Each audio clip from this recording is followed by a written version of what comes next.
Boa noite, meus queridos. São 20 horas, 32 minutos. Agradecendo a presença de todos, agradecendo a participação de vocês aqui conosco. Nós vamos iniciando sob a proteção de Jesus, com muita fé, com muita serenidade, nosso estudo de hoje sobre o Kardec. Então, queria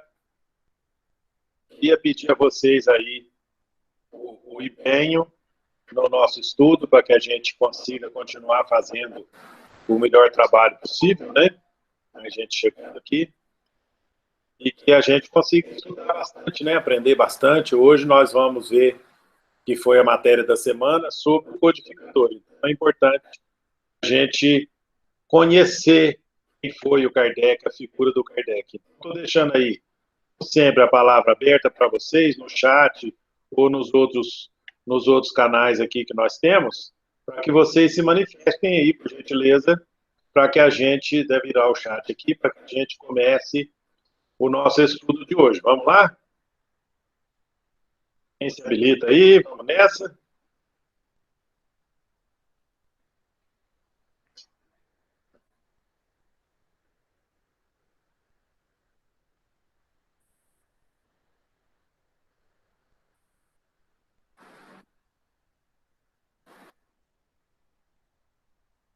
Ainda não, pessoal? Vamos lá. Boa noite, pessoal do Três Pontas, pessoal do 3 de outubro, vamos lá. Sejam todos muitíssimo bem-vindos. Nós estamos de parabéns, todos nós, porque, apesar de tudo, conseguimos continuar ativos aqui, né, no nosso trabalho online. Vamos conseguir trazer para vocês aqui o nosso estudo sempre, e isso é muito importante para nós. Diogo, seja bem-vindo. Simone, entrando aí pela primeira vez. Então, todos estejam em paz, estejam com Jesus. Nós estamos aqui na casa de Jesus, através da internet, utilizando as formas para estudarmos a doutrina espírita.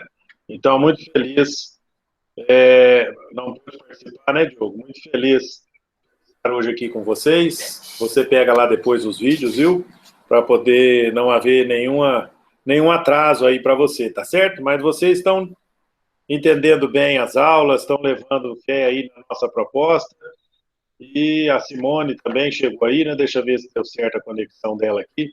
Simone, seja bem-vinda, primeira vez que ela participa. Então, eu queria, mais uma vez, pedir a vocês aí a participação aqui pelo chat ou pelo grupo. Deixa eu ver se tem alguém no grupo aqui do WhatsApp. Coisa não, ainda não. Sempre assisto às lives e os vídeos da Evelyn. Muito bom, Diogo. O trabalho dela é sempre muito elucidativo, né? Muito bem feito. Ela trabalha realmente com muito carinho, faz o trabalho dela muito bem feitinho. Realmente é muito bom, muito instrutivo. É brilhante mesmo. Mas vocês viram lá, gente, mudando aí para o nosso assunto de hoje, quem foi essa figura do Allan Kardec, né? O que vocês acharam lá da explanação da nossa Evelyn a respeito da figura Hippolyte Léon Denis Rivail? O que vocês têm a dizer aí? Foi uma pessoa que foi preparada, extremamente preparada, para vir aqui fazer o que fez, né? Então, nós tivemos aí a honra, né, de ser codificado por uma personalidade daquela envergadura. Vocês viram lá, né? Alguém tem algo a dizer aí sobre ele?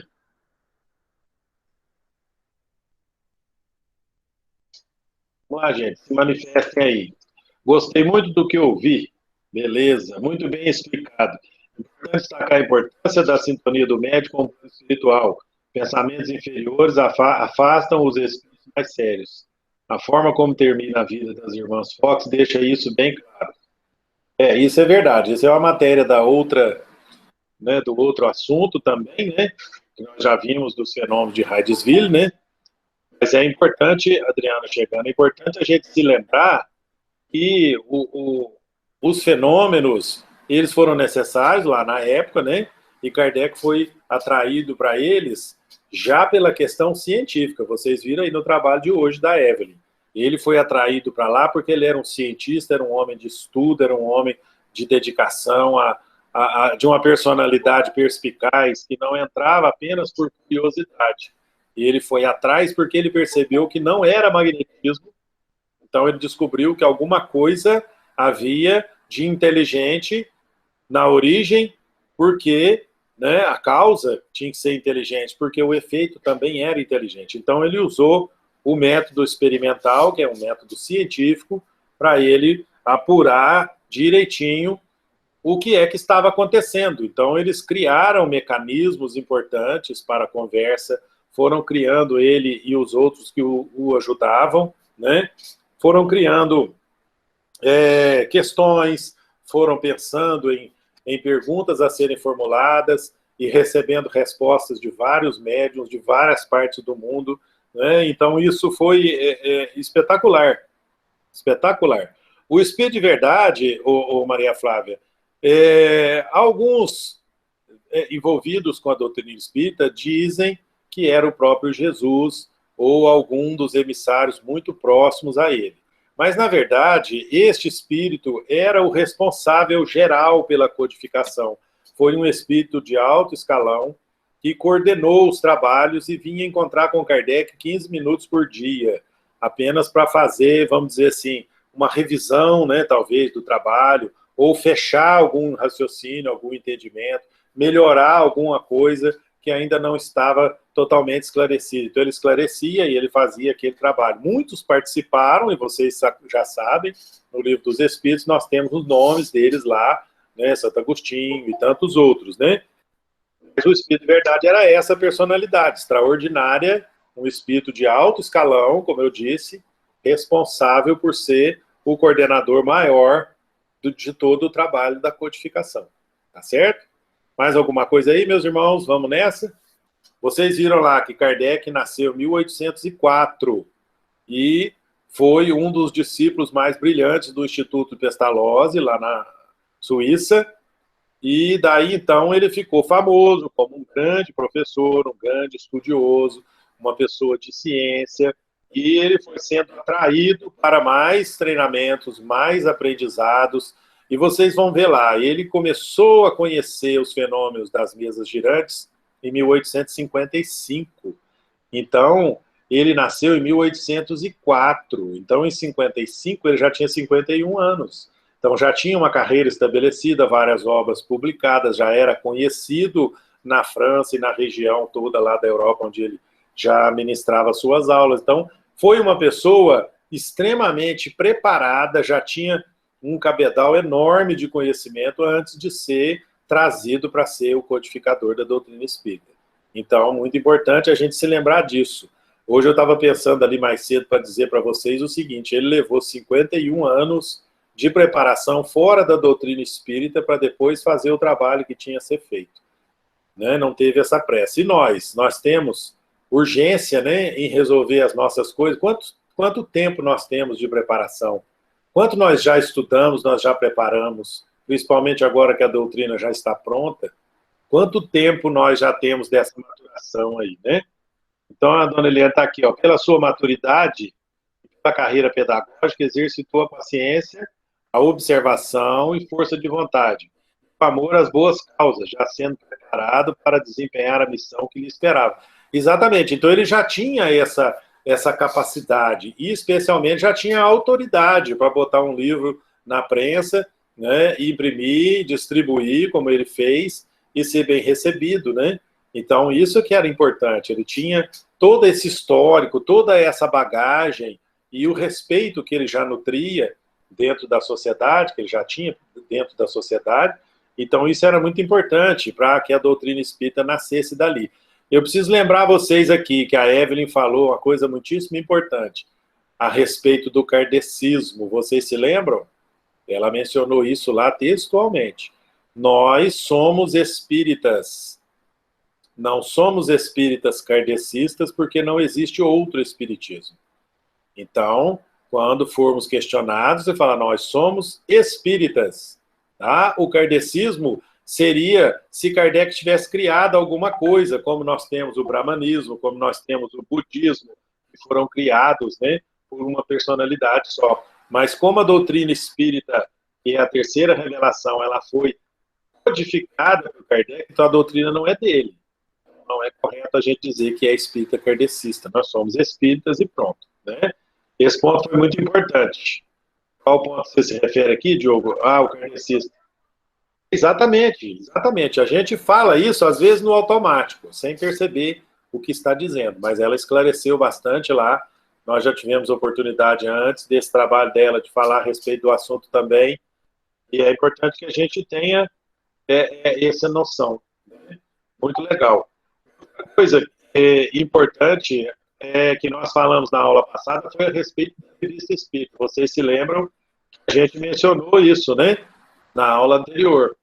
E nós temos lá o trabalho que a Evelyn trouxe para nós, a revista Espírita sendo publicada nos 12 anos, né? 12 exemplares. Nós temos condição de achá-la na internet, quem quiser, e foi mesmo um desafio, como você diz aqui, trabalhando na Casa do Cristo, sem muito recurso, sem muito meio de comunicação, apenas existia naquela época correspondência mesmo, postal, né? E muito pouca coisa de tecnologia, quase nada, no mais um telégrafo, né? E mesmo assim a coisa fluiu de uma forma absurdamente rápida. O trabalho dele foi apenas de 14 anos, né? Não inteirou muito mais do que isso, efetivamente trabalhado. E com essa tarefa cumprida nesse breve tempo, ele conseguiu deixar para nós aqui algo extraordinário, né? Tá certo? E outra coisa que ela menciona muito lá, eu ainda não tinha ouvido isso, é a respeito de Kardec ter se suicidado. Isso nunca me passaram, nunca me questionaram, nunca fui perguntado a respeito. E também nunca tive dúvidas, né? Ele teve um aneurisma e fulminante, não teve o que fazer em 1869. Então, nunca tinha tido esse questionamento a respeito de Kardec ter se suicidado. Então, se por acaso acontecer de algum questionamento, né, eu acho pouco provável, mas ela tocou bem no assunto, deixou bem esclarecido. Foi um trabalho muito exigente, se a gente for pensar nisso, né? Ele editou as obras todas em 14 anos, ficou para trás apenas obras próximas, como a gente viu lá, que a dona Meli cuidou de publicar logo depois, né, quando foi possível catalogar tudo, organizar tudo, fazer um trabalho, né, edição e tudo mais. Então ela publicou obras póstumas depois, tá certo? Mais alguma coisa aí, meus irmãos, importantes da gente se lembrar? Quem lembra aí o que foi o Alto de Fé de Barcelona? Bota alguma coisa para nós aí.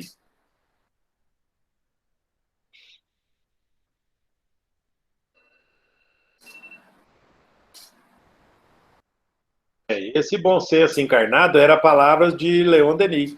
Leon Denis chamava a Kardec de o bom senso encarnado. Então, virou um apelido comum, né, para ele, que realmente era munido de extremo bom senso, de muito raciocínio lógico, muita capacidade intelectual, era extremamente inteligente, né, e era uma pessoa muitíssimo preparada. E foi já desde a época da espiritualidade, desde lá no mundo espiritual, ele já era preparado para fazer o trabalho que veio fazer. Então, muito importante a gente se lembrar, né, disso daí. Quem foi Allan Kardec em sua encarnação? Você fala encarnação anterior, eu só tenho notícia que ele foi um druida, né, lá na época dos celtas, ele foi um sacerdote druida de nome Allan Kardec. Então, quando ele reencarnou aqui, assim que ele foi informado disso, ele assumiu esse seu nome anterior como um pseudônimo, para separar a obra do professor Rivel da obra espírita de Allan Kardec. Tá certo? Evelyn disse isso bem lá. Ele foi um sacerdote druida na época dos celtas. Mais alguém aí, gente? Vamos lá, tocar adiante aí. Tá? O Alto de Fé de Barcelona, alguém se lembra de alguma coisa? É que enviava correspondências e obras para serem distribuídas, vendidas, o que fosse possível ser feito para os países ali da região, né? E em Barcelona houve um evento importante lá para a divulgação e para o crescimento do espiritismo na época. Vocês não se lembram, não? Foi chamado Alto de Fé de Barcelona.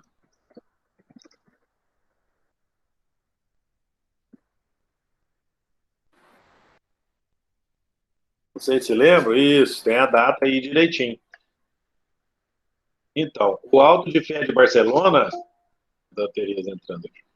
O Auto de Fé de Barcelona foi por ordem do bispo lá de Barcelona, que soube que os livros espíritas estavam chegando na cidade para serem distribuídos, e como a igreja sempre se arvorou em dona da verdade, os livros, né, eram ofensivos à fé católica, e por ordem desse mesmo bispo, eles foram queimados em praça pública, fizeram uma grande fogueira, foi um escarcéu danado, né, e isso para nós foi excelente. Na Revista Espírita, Kardec conta isso, que ele na hora ficou muito triste, queria tomar providências contra o bispo, mas os espíritos disseram a ele que não precisava não, porque aquilo ia dar um efeito contrário, favorável à doutrina espírita, como realmente aconteceu. A publicidade para o movimento espírita foi extraordinária. Então o povo começou a ficar curioso e começou a encomendar os livros de outra forma, e os livros chegaram à Espanha da forma como deveriam ter chegado, atiçados pela curiosidade dos espanhóis em conhecer aquilo. O que é que a igreja combatia? Tinha algum sentido a igreja combater aquilo? Então o negócio foi pior. O remédio foi pior do que a doença, no caso da igreja aí. Tá certo? Até o mal trabalha a favor do bem. Na verdade, foi isso mesmo. A gente deve entender, meus irmãos, que o bispo agia ali em nome de uma suposta verdade absoluta, que era a verdade da igreja na época. E como Kardec não tinha muito o que fazer a respeito de tomar providências, né? Lembrando aí que ele vivia no reinado de Napoleão III na França, e Napoleão III era católico fervoroso, então ele não tinha muito o que queixar, onde se queixar e reclamar, pedir providências, né? Mas os amigos espirituais já trabalhavam nesse sentido, e o efeito foi extraordinário de divulgação, né, de expansão da doutrina naquele momento lá. Foi realmente uma coisa maravilhosa para nós naquele instante. Certo? Verdade do poder e da riqueza. Maria Flávia, pois é. A igreja, nesse momento aí, ela trabalhou a nosso favor, né? A gente tem que agradecer, e é muito. Tá certo? Bom, meus queridos, mais alguma coisa aí a respeito? Eu espero que vocês saibam, né? As datas não são assim tão importantes, se vocês não tiverem essa habilidade para guardar, né? As datas certinhas, mas é importante saber os nomes, os locais, saber sobre os eventos, né? Que Kardec vivenciou na sua passagem por aqui. Então é muito importante a gente saber disso. A dona Amélie era uma pessoa extraordinária, foi um apoio extraordinário para ele durante todo o tempo. Ela era assim, uma pessoa de uma serenidade muito grande, e o Kardec já era mais ativo. Então, às vezes, ele chegava e ela que apaziguava um pouco e conseguia que ele raciocinasse, né? Ela o incentivava nisso. Então, muito importante isso, né? Infelizmente, a importância das revistas espíritas. Nós precisamos conhecer como troca de informações e divulgação da doutrina. Ele publicava tudo lá, então ele recebia cartas, ele fazia os raciocínios, jogava na revista espírita, e elas eram editadas depois e publicadas e distribuídas conforme os livros também eram. Então, enquanto ele esteve aqui, antes do seu desencarne, até no ano, né, do seu desencarne de 69, a revista espírita circulou.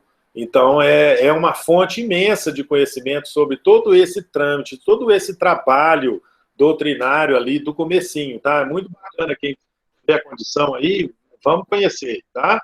Uma curiosidade do Alto de Barcelona: os partidários sinceros da paz, da autoridade da religião, foram alertados com essas demonstrações reacionárias, esperassem que os que semeiam ventos podem colher tempestades. Foi a maior evidência dada às obras também. É importante a gente se lembrar disso mesmo, porque a gente não deve jamais fazer isso, né? E trabalhar contra a religião dos outros, criticar a religião dos outros. Nós, graças a Deus, conhecemos a doutrina espírita, tivemos contato com ela, estamos estudando, aprendendo a doutrina espírita, querendo saber o que Jesus quer de nós, o que nós podemos esperar da nossa vida futura a partir dos nossos trabalhos aqui, a partir do que a gente faz para poder viver melhor, né, viver bem. E é isso que a gente deve ter na nossa mente. Nós não temos o condão de estar aqui como donos da verdade. O próprio Kardec dizia isso, que os espíritos que estavam na codificação com ele, ele já sabia que não eram espíritos perfeitos, que não dominavam a ciência por completo e não dominavam a moralidade também por completo. Então eram espíritos que falavam daquilo que já conheciam, que era muito, sabem muito, exatamente, muito, muito mesmo. Mas o próprio alerta de Kardec foi importante para a gente mesmo se prevenir disso. Nós não somos também donos da verdade. Temos uma verdade que para nós nos importa muito, para nós é muito importante mesmo no nosso crescimento como pessoa, na nossa evolução espiritual. Mas não é nossa intenção jogar pedra na religião dos outros, criticar a religião dos outros, isso não se deve fazer, né?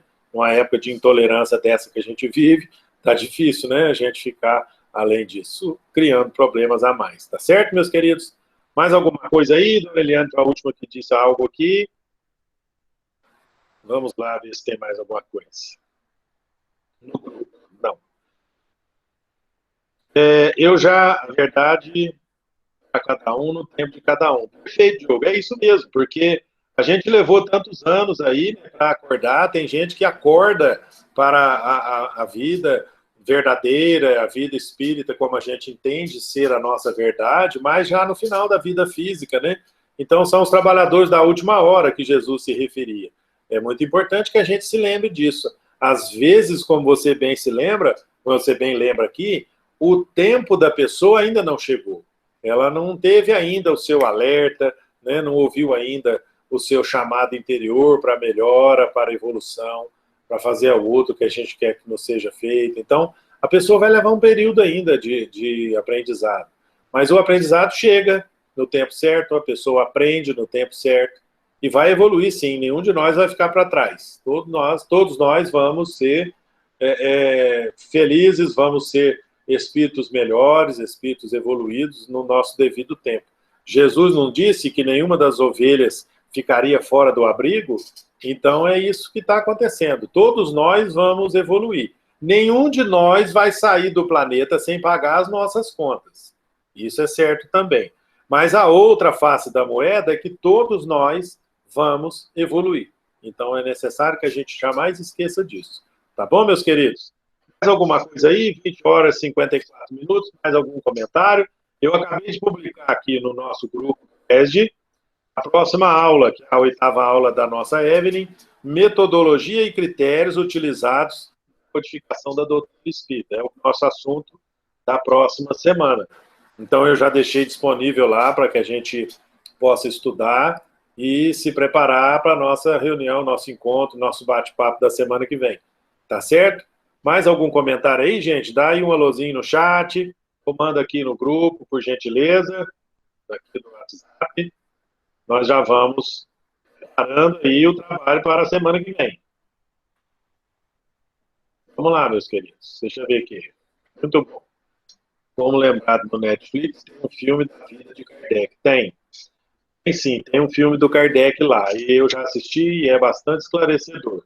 Óbvio que quem faz os filmes, né, tem ali, põe ali no roteiro e na criação do filme a visão do cineasta, geralmente, né? Então, não quer dizer exatamente que tudo que está foi exatamente como aconteceu. Mas o assunto é muito bem tratado, com muito respeito. Então, é recomendado que a gente assista, sim, para a gente poder, pelo menos, memorizar a imagem, né, do nosso Kardec. Ilustra muito bem, como você diz aqui. Realmente, é um filme bacana, eu já assisti 2 vezes, inclusive. Gostei muito, gostei muito. É só procurar lá no Netflix que vocês vão achar Kardec. Tá certo? Mais alguém aí, meus queridos? Podemos passar adiante, então? Podemos encerrar? Essa permissão de vocês aqui, vocês que mandam.